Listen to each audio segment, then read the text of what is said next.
Hello, Good morning. welcome to our latest webinar. If you can just bear with us while we leave everybody into the session. Just thought I'd let you know that we are recording the session this morning, so it's important that you keep your mics and your cameras off. If you've got colleagues who couldn't make it this morning, we will be providing you with a link to the presentation, so you can share that as well. And with copies of the presentation too. Yeah. Just wait with us just a couple of seconds while we leave everybody into the room.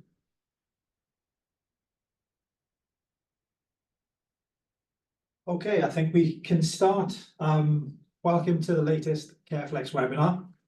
The subject is specialist seating challenges for those with Huntington's disease.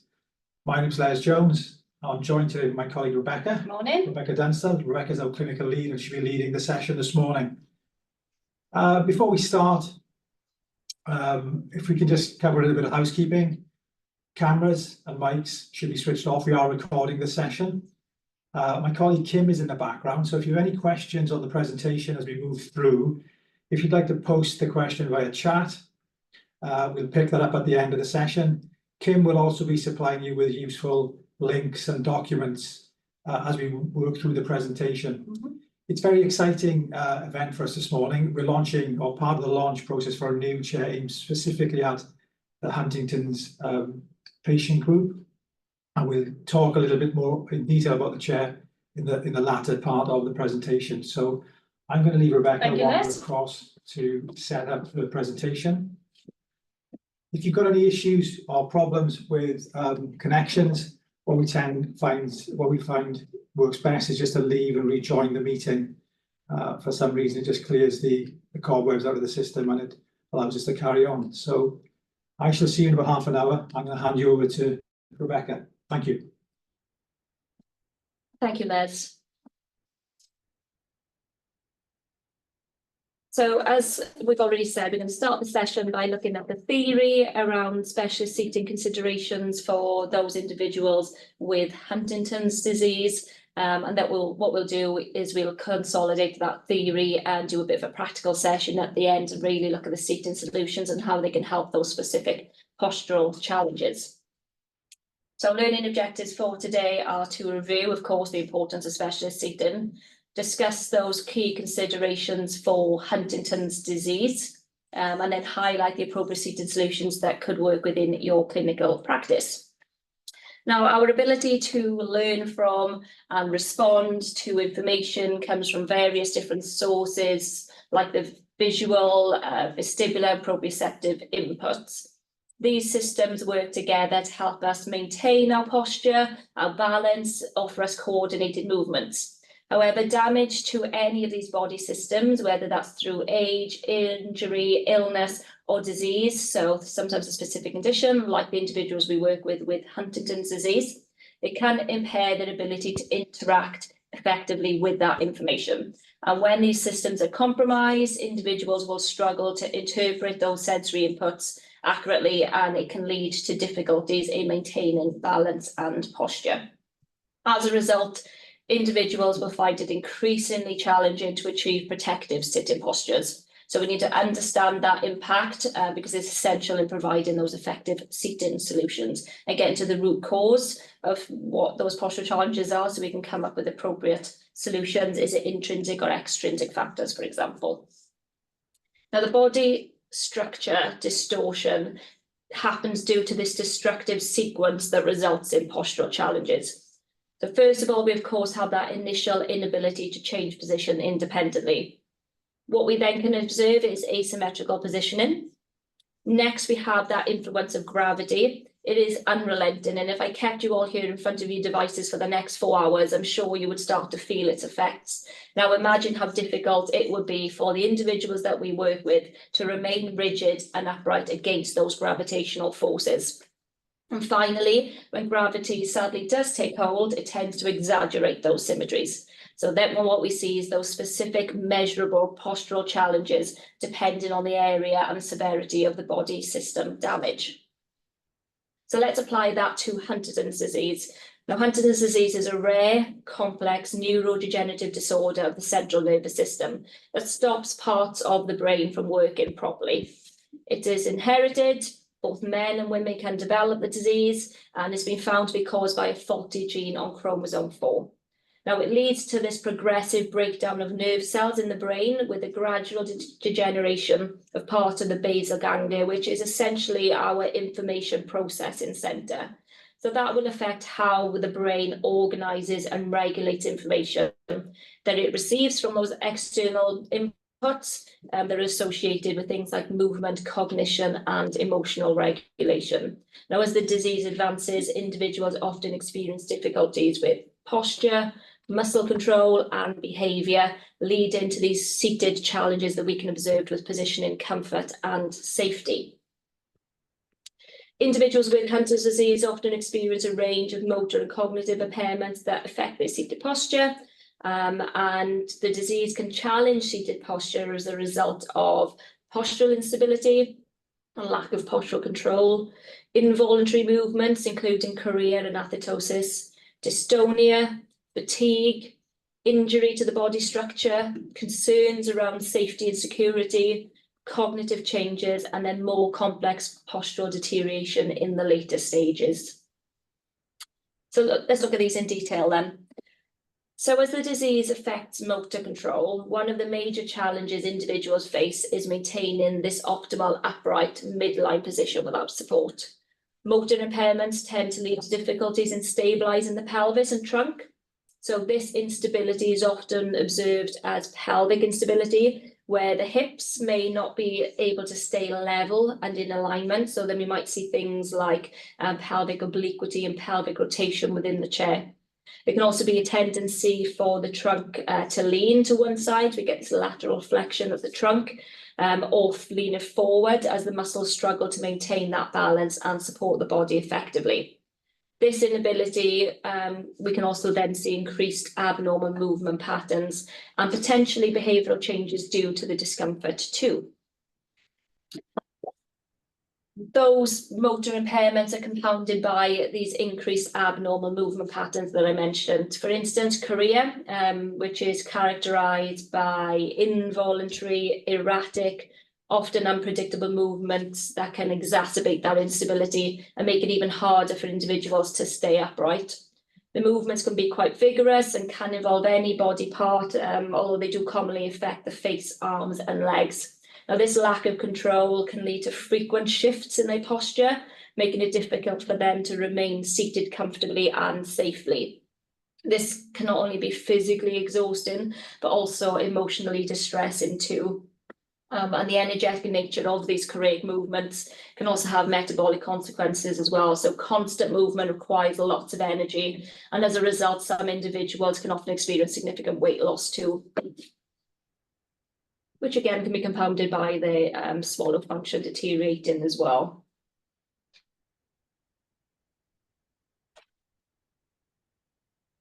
Next involuntary movement we have is athetosis. So these movements can primarily affect the hands, feet, arms, and legs, and can make coordinated movements extremely difficult. So this transition from the rapid jerky movements from chorea to slower, more pronounced writhing motions, which are characteristic of athetosis. Now, although they are less abrupt than choreic movements, they can still be just as debilitating. It can impact their ability to maintain postural control. The continuous flowing nature of these athetotic movements make it hard for them to find a stable position, but it can also interfere with daily activities as well. So this unpredictability, this persistence of involuntary movement can make tasks and hobbies, occupation, things like eating and drinking and dressing and personal care very, very challenging. Dystonia is another significant motor impairment within Huntington's disease and involves uncontrollable muscle spasms. The spasms can cause considerable pain and severely affect the range of movement that they get at joints, which of course impacts their mobility, but also again their daily activities, making tasks extremely difficult. Fatigue can be a common and debilitating symptom for individuals with Huntington's disease too.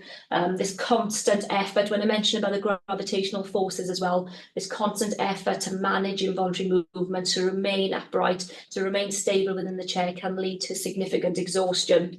And persistent fatigue will affect aspects of daily life, all aspects of daily life, reducing their ability to engage in activities and impacting their overall quality of life. So it's not just about their physical well-being, but also their mental well-being as well. And it can further compound other symptoms as well, making discomfort worse, affecting behavioural challenges, and so on.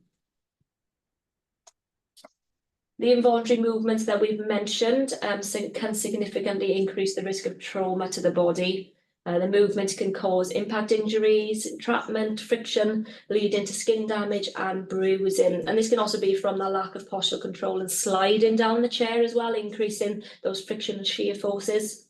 Prolonged periods of sitting can also pose a high risk for pressure ulcers, as we know.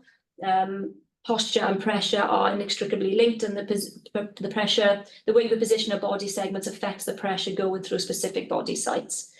The body can only tolerate these high interface pressures for very short periods of time.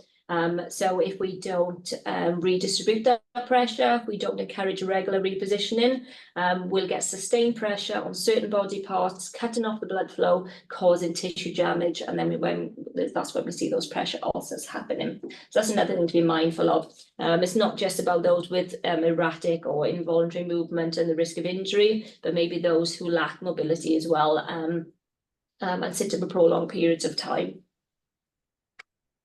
Now, a combination of all these challenges that we've discussed ultimately leads to individuals with Huntington's disease having issues with safety and security within the chairs. The instability will significantly increase the risk of falls, injury, not only to the individuals, but also their caregivers as well. So we need to think about the support network. Now, as we know, falls can lead to injuries, serious injuries like fractures, bruises, and head trauma.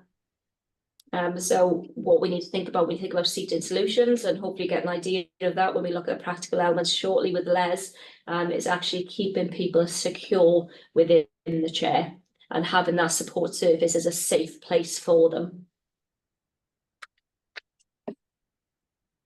Now, the discomfort caused by some of these positioning challenges can often lead to significant behavioural changes. We've obviously already got the damage to the particular areas of the brain that might be causing cognitive changes. Things like memory loss, attention deficit, emotional dysregulation. But when we add in the postural challenges, things like discomfort or even significant pain, lack of engagement, being confined to their bed, what we can see is further exacerbation of those cognitive changes. They may become more agitated or anxious due to that constant struggle to find a comfortable and stable position. That discomfort can impact their overall quality of life, leading to this cycle where physical instability feeds into emotional and behavioural issues, which in turn can further worsen the physical symptoms. It's this vicious cycle. And it's just something to be mindful of. It's not just about the physical presentation, but their mental health too, and their mental well-being. Now, in the later stages of Huntington's disease, sadly, individuals often adopt more massed flexion posturing. With this tends to involve increased bending forward, leading to the development of significant postural challenges. So we get pronounced thoracic kyphosis, excessive outward curve of the upper spine, for those of you who are new to seating. That posturing can cause significant discomfort and further complicate seating mobility, but also thinking about the physiological health as well, not being able to open up the shoulder girdle, compression of the internal organs can severely impact on things like safe eating and drinking, digestion, and even down to cardiac efficiency. So what we want to make sure that we are getting optimum physiological function as well when we think about these later stages. Because they already might be presenting with dysphagia. So with swallow dysfunction, we don't want to further increase the risk of things like choking and aspiration. And also as well, when we mentioned about weight loss, making sure that the nutritional intake is adequate for them. So just be mindful of things like pelvic instability, pelvic obliquity rotation, but then also things like this increased thoracic kyphosis as well. And hopefully you'll see the seating solutions and how we can help manage some of those challenges. So why is postural care so important then? Now, ultimately, it's the holistic use of any technique that we use as clinicians to minimise postural abnormality, whilst also enhancing functional movement. And it's an approach that aims to prevent and hopefully even restore some body shape distortions. Now, body distortion isn't inevitable despite popular beliefs. If we are proactive, if we identify risk and ensure that we provide the right equipment and positioning techniques in a timely manner, we can help to protect body shape and we can keep individuals with Huntington's disease in the optimum seated posture, and ultimately keeping them comfortable and safe within the chair to reduce the risk of some of those significant secondary complications happening. Failure to protect the body structure can result in significant secondary complications. Some of the things we've covered, obviously the physical impact, the health impact, the psychological impact, and also the social impact as well, because if we don't give them adequate seating support and they're confined to their bed and limited to the four walls of their bedroom, obviously the lack of that interaction, that is such a fulfilling part of daily life. And then just to really summarise what we've covered and some of the negative impacts if we don't manage postural care. If we're not proactive, if we don't identify risk, we can see things like pain, fatigue, dysfunction from a functional movement point of view, but also physiological health, increased risk of injury, falls, and sadly postural deformities, which can then become irreversible.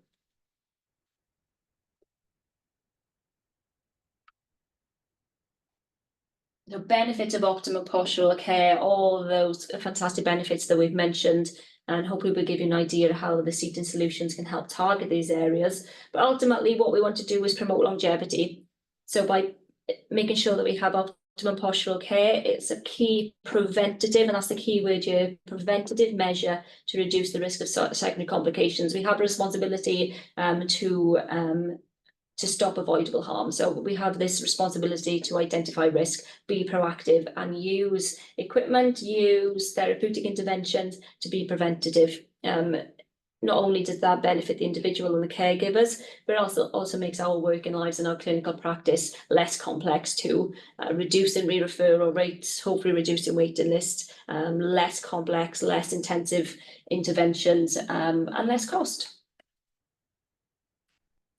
So when it comes to choosing the right seating for individuals with Huntington's disease, if we get it right, the chair can provide individuals with a place of safety and security whilst reducing the risk of all those secondary complications.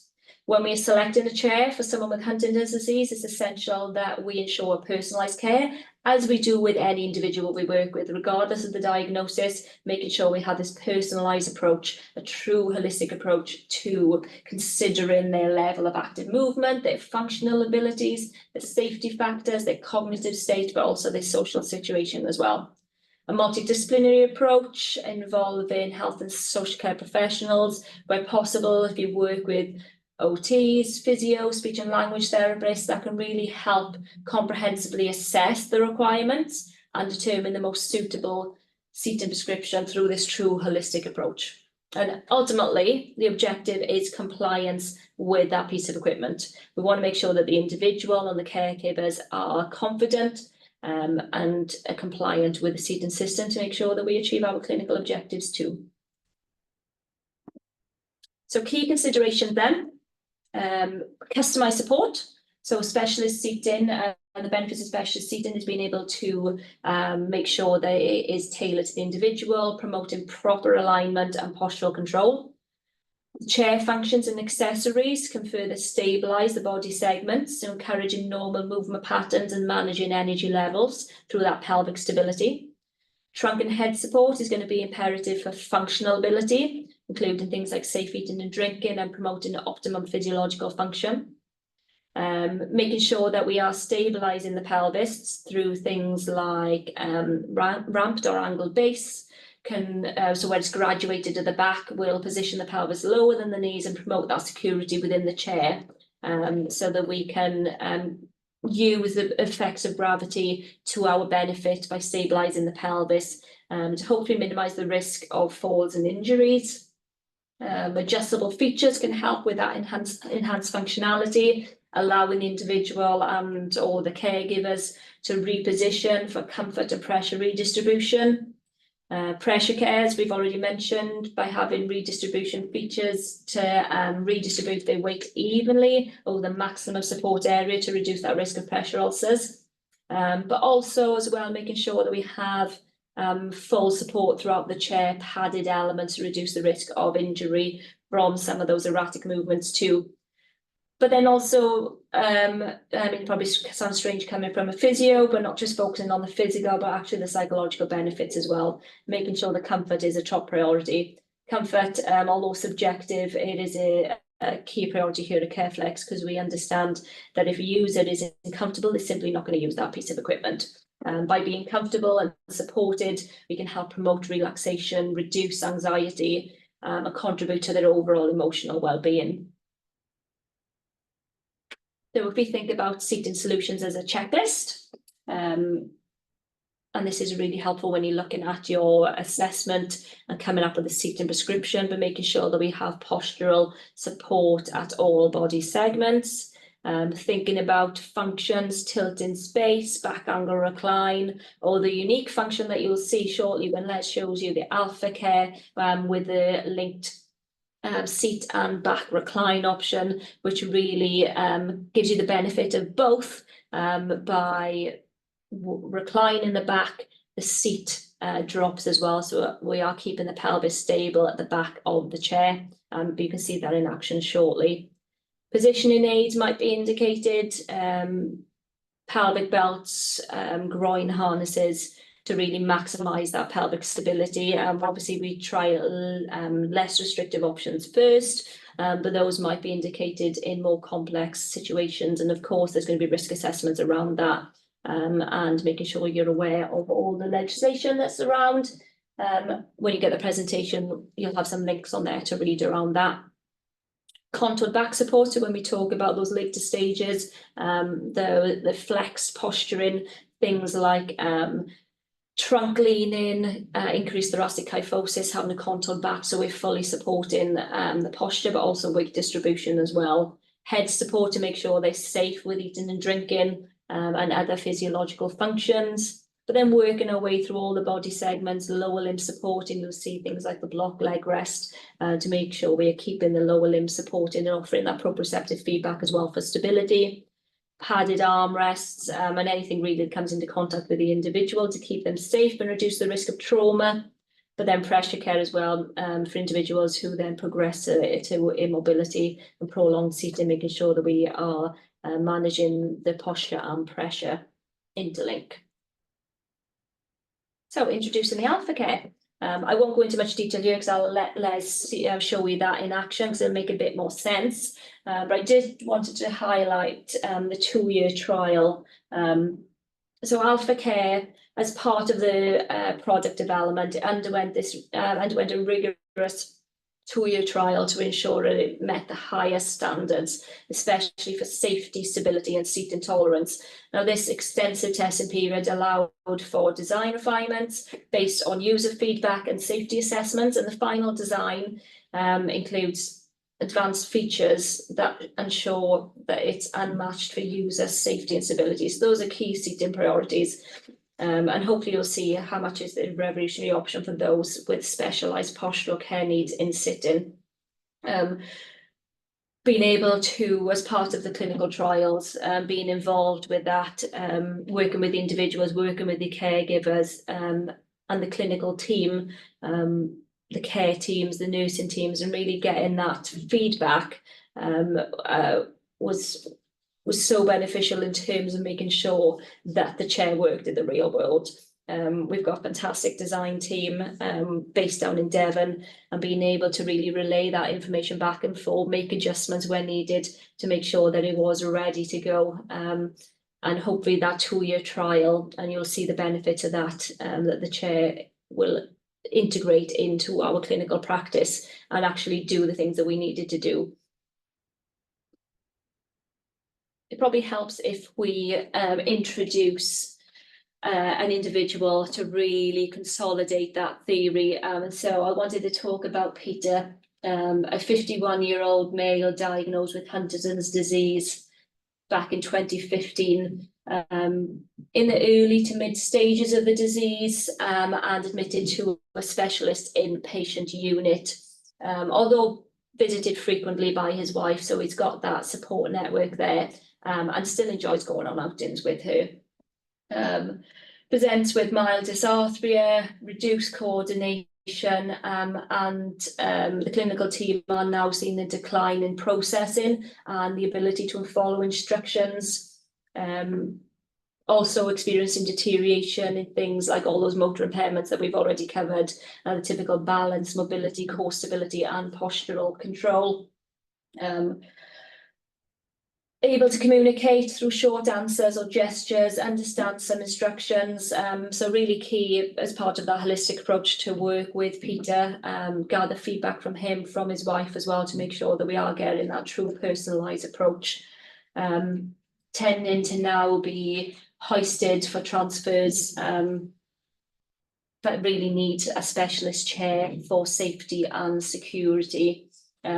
Especially with things around function and physiological function as well, to make sure that eating and drinking is safe, because he is on a modified diet. Key seating objectives when we talk about posture, of course, maintaining that good sitting balance, getting that midline trunk position when seated, and trying to encourage more normal movement patterns, because he does have some of those typical involuntary movements at times. So when we go through the chair, let's think about Peter, let's think about some of those postural challenges and seating solutions to really help his quality of life. And hopefully we're now back on the screen.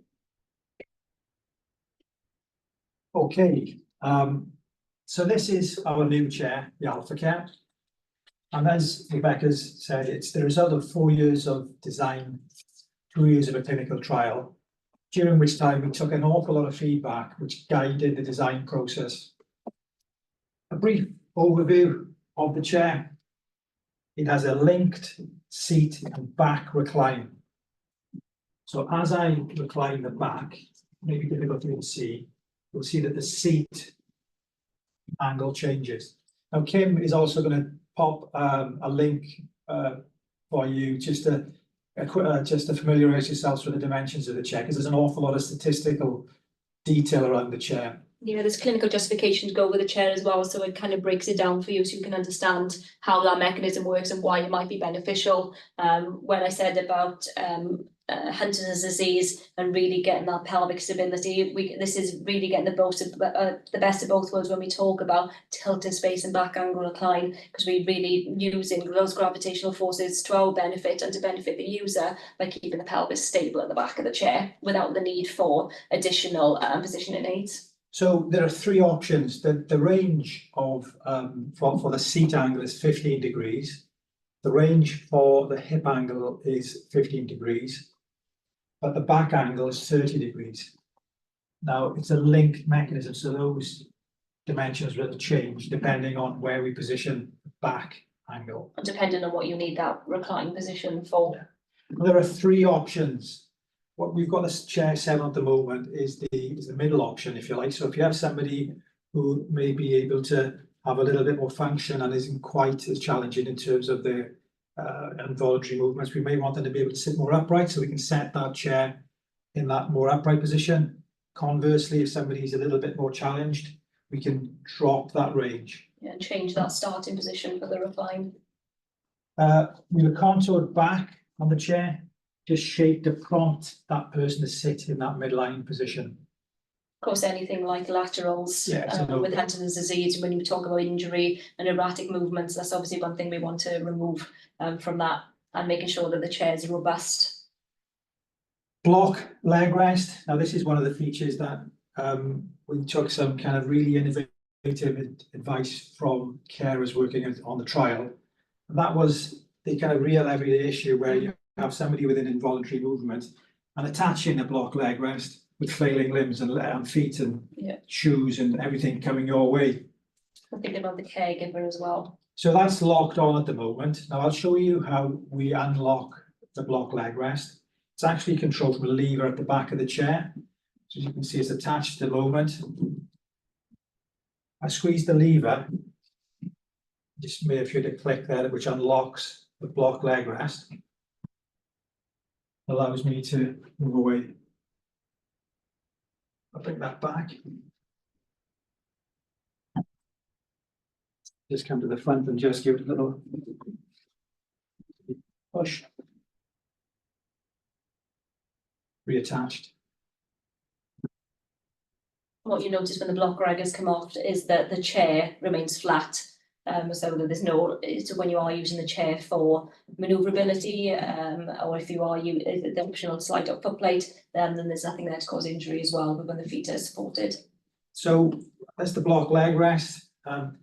It's all well and good me talking about all the features, benefits of the chair, but a key consideration for this client group is robustness, because it may be great to provide a solution, but that solution needs to be time-proofed, because it will take a lot of wear and tear, where you have clients perhaps semi-ambulant, frail on their feet,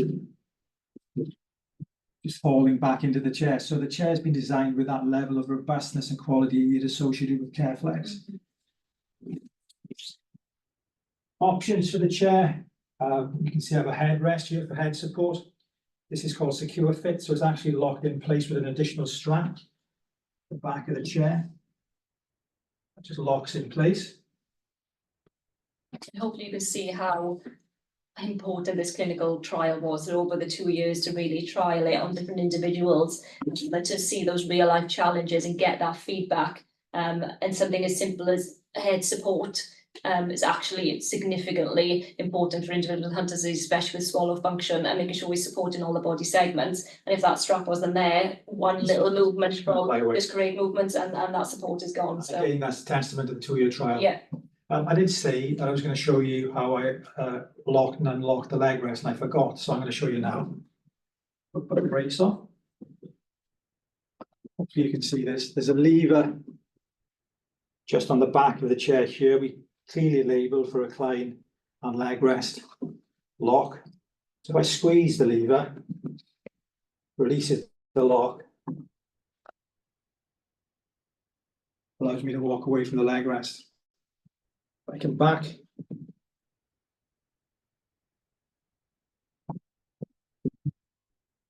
release the lock.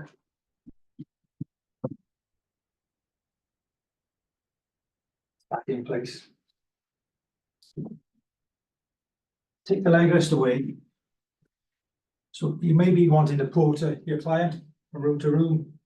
Perhaps it may be a bad day and we can't achieve a stand. So the chair does come with an optional foot plate to provide some foot support for portering. Straps and harnesses. Perhaps a padded pelvic strap or a groin harness.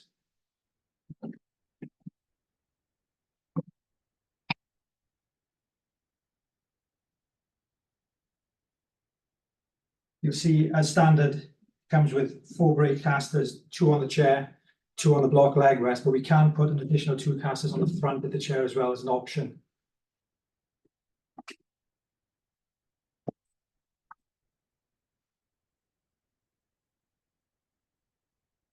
And that's a very quick whistle-stop tour of the Alpha Care.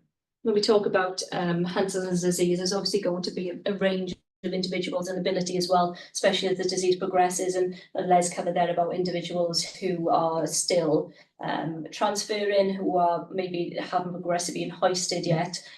So making sure it's transfer rate compatible. Things like SARA steady, making sure that we are encouraging that independence for as long as possible. And maintain function as long as we can. And it's a fine line with the positioning of the back angle, for example. Pressure care. Pressure care, as standard, comes with reflections foam. There is an option to put our water cell technology seat cushion into the chair as well. Yeah, depending on the need, whether pressure care is the priority or is it actually keeping individuals padded and safe if they've got these erratic movements. When we talk about injuries, making sure everything is soft and padded. Soft, padded and robust, it's a fine line. it's all, as I said, I can't stress how much we trialed and designed Yeah. and refined the chair over that 4-year period. It was really important to us to make sure that we got it right. That product development, working with design, engineering, working with the clinicians, working with the seating assessors around the CareFlex seating assessors around the country, and going into these specialist units and getting the feedback from them. Yeah, and hopefully you can see how that has really benefited the chair and making sure that we are thinking about your clinical practice and real life challenges and how those solutions are going to match up to that. Yeah, another bit of feedback we had as part of the trial was the ability to perhaps reupholster a chair, because you tend to have the involuntary movements and perhaps picking at seams or whatever. So the chair comes as standard with a loose cover. You wouldn't say that when you look at the finish of the chair, but it's a loose cover. So if there is just a rip or wear and tear across the leg rest, we can just change the cover on the various components of the chair. Yeah. When we think about individuals like Peter, we had another individual, Duncan, who was part of another chair trial within that 2 years, and he was essentially unseatable. We're using that term. That's the term that we had from the clinicians before we went up and spearheaded the trial and said, okay, let's get them involved. We tried all chairs, and it was kind of the last resort to keep him safe. He was even spinning, rotating fully within the chairs that he trialed, tipping them upside down, damaging them within a week. So for us to be able to go in and enhance the quality of life. I think we talk about holistic. Yeah. It's very much a holistic seating assessment where there's a level of compromise to accommodate the postural requirements and the career involuntary movements of the person using the chair. Yeah, but ultimately keeping someone safe and to know that we've got a chair right. To be able to enable that safety, not only for us, of course, as part of the development and using that feedback to make sure that we get the right chair, but also the individual as well. And you know, that practicality that comes from my background as a seating assessor, that robustness of the product to meet the client need. Yeah, because it's quite a unique need. When we think about these kind of neurological, neuromuscular conditions, the need is quite different. You can work with really complex postural presentations when you think about fixed deformities and wind sweeping. It can be a bit more prescriptive, I think. But when we think about Huntington's disease and these neurological conditions, the needs are going to be different. There's going to be a different compromise, a different objective, and certainly comfort and safety and robustness with longevity of the chair. And that's what we've aimed to do with this. It's just that social inclusion as well, isn't it? Yeah. You know, I think of the alternative. If this chair doesn't work for somebody, what's the alternative? Or if this chair wasn't available, what's the alternative? I think feel like we've flown through that. We've flown through 4 years worth of research and design in 50 minutes. So I guess we're on to Q&A. Yeah. Do we have any questions, Kim? We've got a couple around pressure relief. So regarding the leg rest, what is that one made of, and pressure relieving? Reflections foam in the base here. We could put a VP, a four-way stretch breathable fabric on there to help wick away the heat. It's essentially just trying to get as much of that person in contact with the chair as possible to provide a little bit of feedback and to spread pressure over as great an area as possible. So we always look at pressure as being inextricably linked with posture. Yeah. And that's our pressure care, if you like, linked with a postural solution. And I think Les mentioned earlier that if there is a particular pressure, obviously with Huntington's disease, we tend to see more mobile individuals, and they change their position themselves within the chair. But if you are working with them with maybe in the later stages, pressure care then becomes a priority. I think Les mentioned the option to upgrade to water cell technology if that's needed, which is the same seating system that's used in other chairs. And with the seat being almost bucket-like, how does the design work with pressure relief? What I understand from that question, I think what I'm thinking about is the pressure maybe on the pelvis. I think that's what they may be getting to. Again, it's going to be how the chair is used. So we can offer stability within the chair, same with any other piece of equipment, but it's not just about that one perfect posture. We still need to utilise the chair as part of that pressure care management plan. So we still need a regular change of position. If somebody is prolonged, then we still need to utilise that recline to get that shift Change your position. Yeah, change position, taking it from the IT, so the sacrum, through to the back and then back up. So yeah, it's still going to be important to get that regular change of position so that we are changing the weight distribution regularly. It's a system approach, I think, isn't it? You know, perhaps perhaps compromise where you may have somebody with a lot of involuntary movement sliding in the chair, so there's a risk of friction. Do we think about using a pelvic strap to provide them with a little bit more support? Yeah. Do we look at a different range of movement that may be more appropriate for their need? Do we look at if pressure care is a particular issue? Obviously, the priority with the chair is keeping them stable and secure. Do they need to go to a different piece of equipment to get that change of position? They're not going to be sat in this for 16 hours a day. We still need that regular change of position. Again, something we quite often bring into our webinars is 24-hour postural management. So it's part of a system. Yeah. I hope that's what they're referring to. Sorry, does the block leg rest come in different depths for different leg lengths? It's a standard accessory at the moment for the chair. We did a lot of work on ergonomics. Different configurations, and we've gone for the most common, robust solution. And the feedback we've had so far has been pretty good. It's been very good, actually. How would you transfer out of the chair via standing? Does the seat come up? The seat doesn't come up. Its stand transfer is going to need to be with assistance. Yeah. So their ability, so again, it'd be down to their transferability, and again that compromise to having alternative seating solution to enable them to be safe, as opposed to that transfer in and out. I mean, it's but again, we could set the range. So at the moment, my back angle is in the mid range. I could just set the back angle so I'm slightly more functional, so it'll bring me to here. But again, it's that compromise. Yes, it's going to be down to their transferability. It's not a rising chair, but with a rising chair, you've got the risk of sliding. Will it be robust? I think I know the answer to that. It is a compromise solution. Does the backrest provide lateral support, or is it flat? It's contoured. It's a little bit difficult to see. Again, something we took a lot of feedback from as part of the trial. Just going to see if I can position. It's getting that fine balance between postural support, but obviously reducing the risk of injury. It's like a car seat in a sense. You know, when I sit in the chair, I don't really notice that I've got lateral support until I think about it. Then I realise it's prompting me to sit in that midline position. So, you know, if I'm moving around a lot of the time, if I do fall off asleep, it brings me back into that midline. You are getting that sensory input to prompt that active engagement of the core.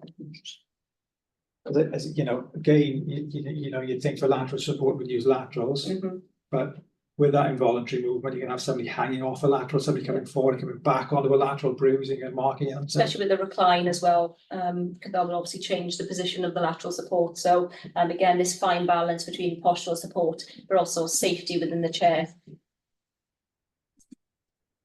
This is why this chair, when we say is targeted, we're not thinking about mild, moderate, complex. What we're thinking about is specialised support, a very unique client group. Where the seating objectives are going to be very different to other ranges of specialist seating chairs. Yeah, in a sense, we consider every chair within the range as we would with every seating assessment. But this fills that little niche gap. You know, if you've worked with the type of client we're thinking of, it's the light bulb moment. Yeah, that's exactly what I needed for Peter. We haven't mentioned Peter actually. It's exactly what I needed for Peter. I needed to drop the pelvis, give him a little bit of lateral support to bring him back into that midline. I think he was still semi-ambulant. Yeah. So although we transitioning to hoisting, you know, I think there was a bit of a history there of use of a rise and recline chair, which he broke again and again and again. The robustness of the chair was really key for Peter as well, and ease of use. We did try different ranges of movement with him, and we came back to this mid-range here, which was his optimum seating position. Yeah, especially for eating and drinking, that was a key priority, that physiological health. And what sort of cost does the Alpha Care come in at? It's around about £3,000. I believe it's £2,999. Kim, you may be able to advise me on that. Yes, if anyone wants to get in touch for further information, then just drop us an email to info@. I'm sure we'll be following up with a pack with a lot more information on the Yeah. chair as well, and a copy of the presentation itself, plus a link so you can share with colleagues. Anything else, Kim? Is Good question. there an option to raise the block leg rest to encourage legs to stay on the leg support? Oh, edges to encourage. So Okay. edges on the side of the block leg rest. Not as standard. No. It's a soft launch, and we take feedback. You know, there may be an opportunity here for some form of tailored solution or some form of amendment, but we don't really see that as a need that was highlighted as part of the trial and the design process. We are always open to feedback. Yeah, So. this is a start. This is the first iteration of a product. A little bit like the Hydra tilt there. To Rebecca's right, that was our Huntington's chair for a long period of time.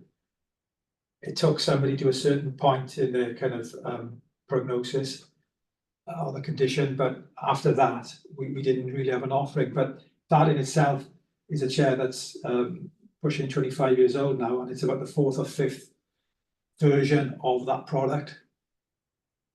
I mean, with other chairs like our multi-adjust and SmartSeat Pro, we're already incorporating slight changes into the chairs based on market feedback, because however in depth our research is, there's always something new. There's always that unique individual that will guide us in a slightly different direction. I just sort of comment there about somebody saying that it could be good for individuals with dementia. And yeah, when I spoke about Duncan, he was certainly an individual who had late stage dementia, and that's what we saw a lot of the benefit, and especially with his cognitive changes as well, and trying to control some of those abnormal movement patterns. And keeping him comfortable and stable within the chair and wanting to stay in the chair. So certainly, I know we're focusing on Huntington's disease, but this chair targeted any of those unique specialised support needs for neurological and neuromuscular conditions, and dementia, of course. Thank you, team. I think that's it on the meeting chat. I have answered questions where I can, and we will be sending out CPD certificates and the presentation after the webinar has finished. Brilliant. Thank you very much. Thank you. Well, if there's no further questions, thank you for joining us this morning. Yeah, if you think of anything afterwards, then yeah, just drop us an email. We'll send you out with all the information anyway. Anything you think of, any client-specific queries, then yeah, just reach out to us. Yeah, and just keep an eye for our next webinar. We'll let you know when that is and what the subject is in due course. Thank you again for joining us this morning. Hope to see some of you in the flesh at some point in the next year, perhaps the OT show or the OTAC training events. Thank you very much. Catch up with you all soon. Thank you. Thank you, everyone. Bye-bye. Bye-bye.